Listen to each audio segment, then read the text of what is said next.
You are watching an Al Bear review. Cue the music.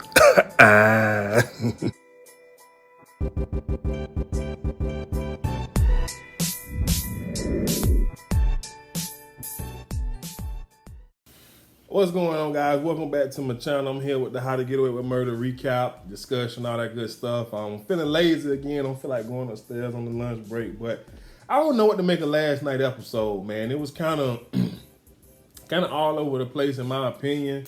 I don't even know where to start.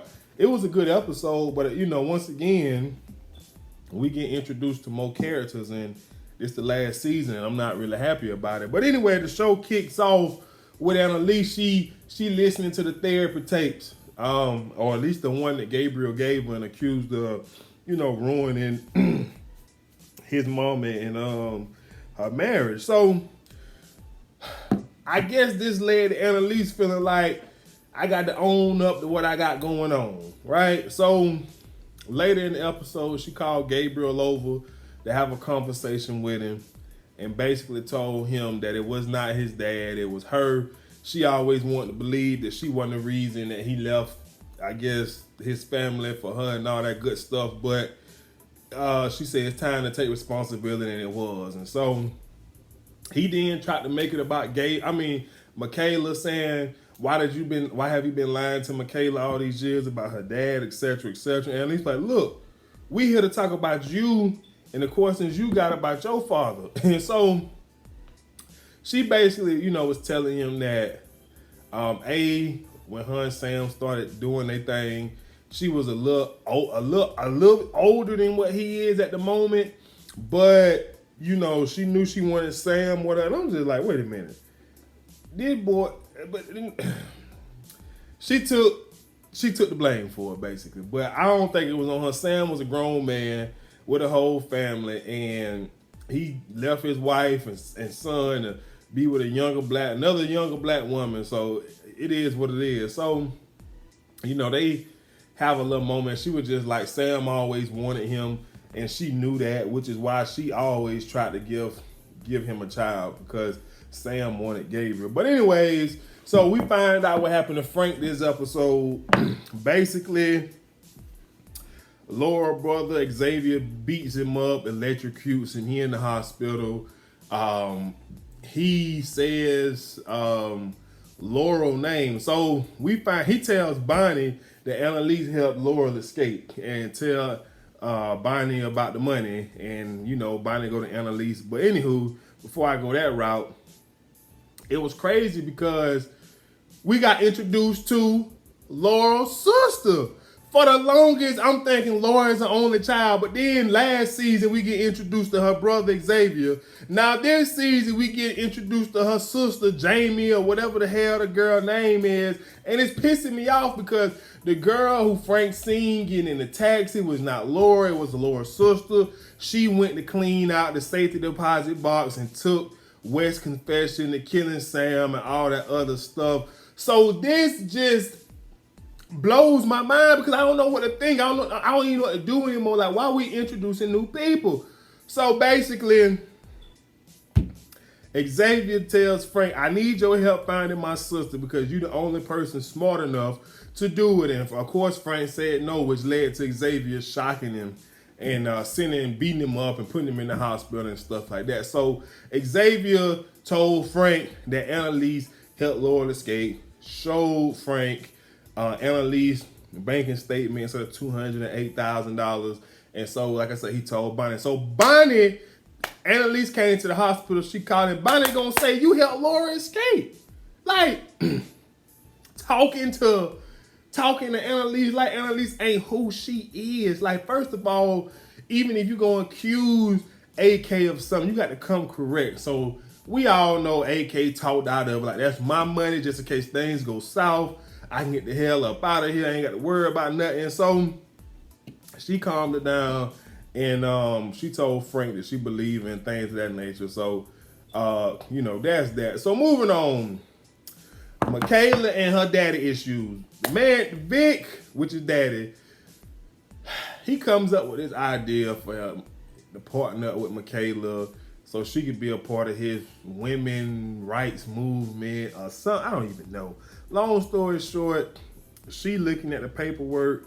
It appears that he gonna be profiting off of these so-called entrepreneur women or whatever the case is. So she calls him out, and so he was just like, sometimes you got to go with it, and then they start going back and forth about a percentage and what she gonna get and all that good stuff. But she basically shut everything down. She told the assistant to get out, and she told him that you owe me, you know what I'm saying? You let me been raised in a swamp with white people and didn't do anything, etc., etc.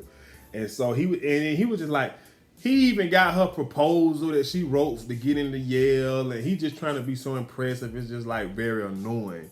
So he was like, what do you want? And she said money, lots of it. And this ain't just a one-time payment, so he gives her a blank check and tells her to take whatever she feels like she's owed. And it's just, I don't know how I feel about him. Because I'm still, as I watch every episode, I'm trying to find out who killed Annalise. And at this point, I'm back to square zero because I have no clue. So she go home and tell her friends about what happened, and they just like, this is a chance to start fresh, etc., etc. So I don't know what the little heifer gonna do with the blank check. But I know if it was me, you ain't ever known your dad. Ain't no need to start getting to know him now. Go ahead and, you know what I'm saying, put a couple mil on there, going on about your business. So, anyways, like I said, new person alert. Asher's sister. Did not know he had a sister. Her name is Chloe. She comes to visit Asher, basically to try to get Asher to come home to see Mama because Mama is sick and she thinks she's suicidal. Now, why in the last season of the show we introducing Asher's sister? Why? Why are we introducing Asher Mama? I don't know. So we just introducing more people that got reasons to kill Annalise. The show is going in circles for me because, like I said, I watched the show and trying to figure out who is going to kill Annalise. So Tegan's girlfriend also gets introduced this episode. What the girl name? Tegan wife, or Tegan soon to be ex-wife, Clara. Basically, they break up officially. Clara was like, you know, I ain't ever tell you this. She ain't said like this, but this is how I'm saying. She basically saying, look, I haven't been in love with you for a long time. You know what I'm saying? And Patrick, yes, and we find out Patrick done left her. And so she just like, I ain't been in love with you for a long time, and I still ain't in love with you. So we just need to call it quits and be gone. So Tegan, obviously, she going through what she going through. She pays Annalise a visit, and she tell Annalise what she loves about her is that her life is messy, and she don't pretend for it to be perfect. That's why she love to be around her. I felt that too. You know what I'm saying? I like being around genuine people. Like, you ain't got to put on a show for me, man. Life hard enough as it is. You ain't got to make it harder by trying to lie.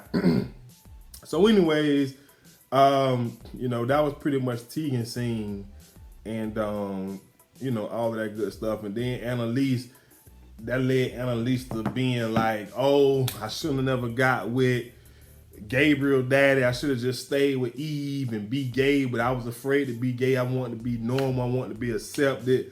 All of those things. You know, stuff like that real. You know what I'm saying? People that's gay, they actually go through that. They try to not be what they are because they want to be accepted and things of that nature. When just do you, live your life, man. Like, you know, ain't nobody paying your bills, so, you know, lay up with who you want to lay up with. Now, I ain't mean like that, but y'all get what I'm saying. So that was that. Like I said, the episode was what it was. At the end of the show, Annalise called her secret bank account with a little crazy passcode, beta,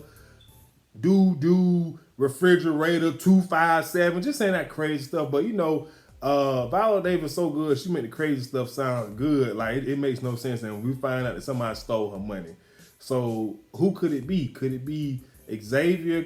Who could it be? Like I don't know. Then she called Mikayla dad Vic and tell him it's time to pay up. Now, Clara, as she dumped Tegan for the umpteenth time, Nate catches her eye. So Nate about to work her. Nate really feel like Tegan is a mole. I don't feel like that. I truly don't. I don't know who is. I don't know who working with Laura, but I just don't believe it's Tegan. Cause like Nate, you going too hard for Tegan, and it just ain't making me feel good about it. So, that was that. Mikayla trying to get back with Asher. She realized that Asher was always for, never against her, unlike Gabriel and all that type of stuff. And then the show pretty much end with Tegan going to the crime scene. So it appears that either Gabriel or Asher is dead, and it's probably Gabriel or somebody who stayed in that building. I'm just guessing it's one of them two. Hopefully Gabriel, or but we'll see. But the FBI lets Tegan know that a dead informant is on the scene, and so she can't be let in. So the only informant I could think of is Gabriel or Gabriel mom, man. Either way, it's gonna point more eyes and fingers toward Annalise. So I just don't know where we go from here. I don't know who killing Annalise. It's just all up in the air for me right now. But if y'all got some, y'all let me know, man. So until then, I'm gonna holler at y'all later. We out. Peace.